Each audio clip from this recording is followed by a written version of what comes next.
वहीं झारखंड में आदिवासी समाज की तरफ से हुंकार रैली का आयोजन किया गया था और हुंकार रैली को लेकर सियासत अभी भी चल रही है। हुंकार रैली में आदिवासी नेता निशा भगत और फूलचंद तिर्की को मंच नहीं दिया गया था और मंच पर से उतार दिया गया था और ये तस्वीरें वायरल हुई थी, जिसके बाद से आदिवासी समाज में एक बहस, एक चर्चा छिड़ी हुई है कि आखिर जो कुछ हुआ है वो कहां तक उचित है। वहीं कई तरह के आरोप प्रत्यारोप का दौर भी चल रहा है। इसी बीच आदिवासी समाज की तरफ से एक प्रेस कॉन्फ्रेंस आयोजित किया गया और उसमें अपनी बातों को रखा गया है, आगे की रणनीति को भी साझा किया गया है। और हमारे साथ करिश्मा है। करिश्मा, आप उस प्रेस कॉन्फ्रेंस में थी और कई आदिवासी नेताओं से आपकी बातचीत हुई है, क्या कुछ कहना है उनका इस पूरे विवाद को लेकर? आज देखिए 17 अक्टूबर को राजधानी रांची के प्रभात तारा मैदान में हुंकार रैली का आयोजन आदिवासियों की तरफ से किया जाता है। अलग अलग राज्यों के तमाम जो प्रतिनिधि है, जो बड़े चेहरे आदिवासी नेता के, उन्हें बुलाया जाता है, उन्हें आमंत्रित किया जाता है। लेकिन इस बीच देखिए एक वीडियो जो है तेजी से वायरल हो रहा था जिसमें निशा भगत वहां पर पहुंचती है। हालांकि ये कहा जा रहा था कि जब कार्यक्रम अंतिम रूप पर था तभी निशा भगत वहां पर पहुंचती है, अपने बाउंसर के साथ पहुंचती है और गले में उनका माला था, यानी कि नीचे ही ये लोग एक दूसरे को सम्मानित कर दिए थे, फूलचंद तिर्की और इसके साथ ही निशा भगत। जिसके बाद निशा भगत ऊपर आती है। ऐसा आरोप जो है आदिवासी नेताओं की तरफ से लगाई जा रही है कि निशा भगत मंच पर आती है और उसके बाद नारेबाजी जो है वहां पर शुरू हो जाती है और ये कहा जाता है कि निशा भगत मंच पर आ गई है, जितने भी लोग बैठे हुए हैं वो कुर्सी को खाली करे। तो ऐसे में निशा भगत जब ऊपर पहुंचती है, जब मंच खाली नहीं होता है, जब जो चेयर्स वहां पर लगे हुए थे वहां से जो बड़े चेहरे हैं, जो आदिवासी चेहरे वो खड़े नहीं होते हैं, जिसके बाद निशा भगत जो है वो गुस्से में होती है और सीधा उस वक्त कह सकते हैं कि पूर्व मंत्री देव कुमार धान सभा को संबोधित कर रहे थे, उनका माइक छीनने की कोशिश निशा भगत करती है और जिसके बाद ऐसा देव कुमार धान ने कहा है कि उन्होंने हाथ झटका, चूंकि वो अपनी बात को जनता और तमाम आदिवासी समुदाय के बीच में रखने की कोशिश कर रहे थे। इस बीच निशा भगत का जो व्यवहार है ये आदिवासी नेताओं को पसंद नहीं आया। जिसके बाद जब निशा भगत नीचे आई उदय, तब उन्होंने मीडिया के सामने रोते हुए ये कहा कि महिलाओं के साथ यहाँ पर व्यवहार अच्छा नहीं किया जाता है, सम्मानित नहीं किया जा रहा है, ना ही सम्मानजनक जो सीटें हैं वो दी जाती है।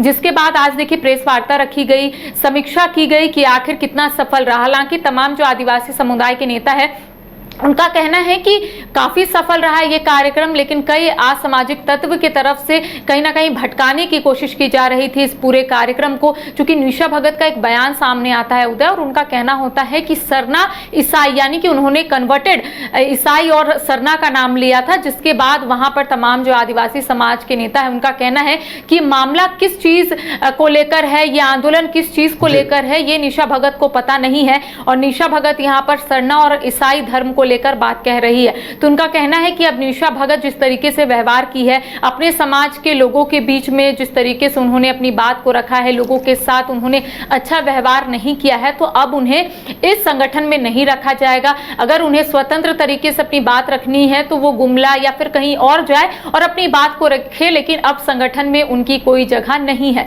उनका यही कहना था देव कुमार धान का कि उनके जो पिताजी है वो उनके दोस्त हैं, लेकिन उनकी अगर बेटी इस तरीके का व्यवहार करेगी तो ये कहीं से भी उचित नहीं है। साथ ही उनका कहना था कि निशा भगत ने अब तक इस व्यवहार को लेकर किसी से माफी नहीं मांगी है। निशा भगत क्या सोच रही है, क्या कर रही है, आखिर उनके दिमाग में ये तमाम चीजें क्यों चल रही है, ये समझ से परे है, तमाम आदिवासी नेताओं का कहना है। उनका यही कहना है कि बिना तथ्य का वो बात करती है। देखिए 20 अक्टूबर का जिक्र जो है तमाम आदिवासी नेता कर रहे हैं। उनका कहना है कि राजभवन के समक्ष निशा भगत बैठती है और ये कहती है कि एक आदिवासी बेटी की वजह से तमाम जो कुर्मी समुदाय के लोग हैं वो रेल रोकने पहुंच गए, वो लोग ट्रैक में बैठने के लिए पहुंच गए। तो ये आदिवासी नेत्री के पास कितना दम है, उन्होंने सारा अपने में लिया। इसको लेकर आदिवासी नेताओं का कहना है कि ये व्यक्तिगत लड़ाई नहीं है, ये समाज की लड़ाई है और अगर कोई इस तरीके का बयान देगा तो वो कहीं से भी उचित नहीं है।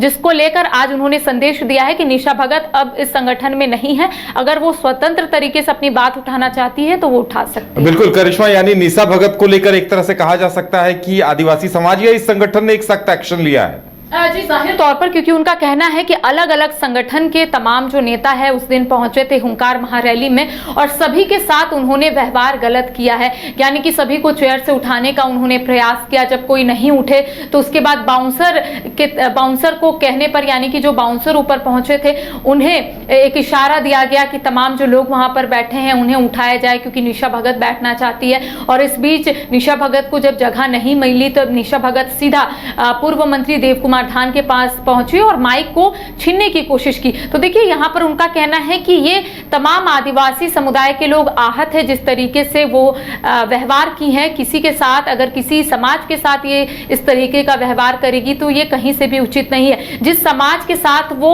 लड़ाई लड़ रही है, संघर्ष कर रही है, उन्हीं समाज के लोगों के साथ वो अच्छे से व्यवहार नहीं कर रही है, तो ऐसे लोगों को संगठन में जगह ना दिया जाए तो ज्यादा बेहतर है। उनका कहना है कि वो इससे पहले भी कई तरह के बयान दे चुकी थी, लेकिन इस बार आदिवासी समुदाय की तरफ से उन्हें स्पेशली ये कहा गया था कि वो अपने जुबान पर और इसके साथ ही जो वो बोलती है एक बार फिर से अध्ययन करने की जरूरत है। लेकिन उनका कहना है कि इसके बावजूद भी, दिशा निर्देश देने के बावजूद भी वो उसका पालन नहीं की और सीधा मंच पर जाकर लोगों के साथ जो व्यवहार की है ये कहीं से भी ठीक नहीं है। और साथ ही उनका यही कहना था कि फूलचंद तिर्की और निशा भगत एक तो देर से आए और जब आए तो वहां पर लोगों से जिस तरीके से उन्होंने बातचीत करनी शुरू की ये कहीं से भी ठीक नहीं है। अलग अलग जगहों से, अलग अलग राज्यों से भी लोग वहां पर पहुंचे थे, तो आखिर वो क्या मैसेज देना चाह रही थी निशा भगत, इसको लेकर क्लियर करे। जी चलिए, तो अब निशा भगत की तरफ से आगे क्या कुछ प्रतिक्रिया आएगी ये देखने वाली बात है। लेकिन कुर्मी जो आदिवासी बनने की मांग कर रहे हैं उसका विरोध करते करते आदिवासी समाज के कुछ नेता भी आपस में एक दूसरे को लेकर गिले शिकवे करते नजर आ रहे हैं। इसका अंजाम आगे क्या होगा ये देखने वाली बात होगी। अरे कहाँ चले सुबह सुबह? अरे चिंटू इंजीनियर, घर बन रहा है ना, टीएमटी रिबार लेना है। कौन सा? कोई भी सस्ता वाला। और नया फोन? हाँ। ये कैसे लिया? ये स्टोरेज, कैमरा, डिस्प्ले सब चेक करके लिया है। अच्छा, तो फोन के लिए इतना रिसर्च और घर के लिए? मतलब टाटा स्टील आशियाना पे रिसर्च करोगे तभी पता चलेगा कि टाटा टिस्कॉन 550 SD में है बेहतर ताकत और लचक, जो आपके घर को दे सुरक्षा के साथ सेविंग्स भी। क्या हुआ? पहले रिसर्च करनी है ना। टाटा टिस्कॉन 550 SD, समझदार बने, बेहतर चुने। शहर की भीड़ से बोर हो गए हो? तो चलिए आज नए वाइब में आपको लेके चलते हैं, जिसका नाम है वैदिक विलेज। एम्स पटना से 10 मिनट की दूरी पर नौबतपुर में स्थित ये सोसाइटी सिर्फ आपके लिए है। यहाँ पे मेन रोड 30 फीट की है, रिंग रोड 24 फीट की है और ब्रांच रोड 20 फीट की है। यहाँ मिलेगा आपको स्विमिंग पूल, जॉगिंग ट्रैक, मंदिर और 24/7 सिक्योरिटी कैमरा जैसी बेसिक एमिनिटीज।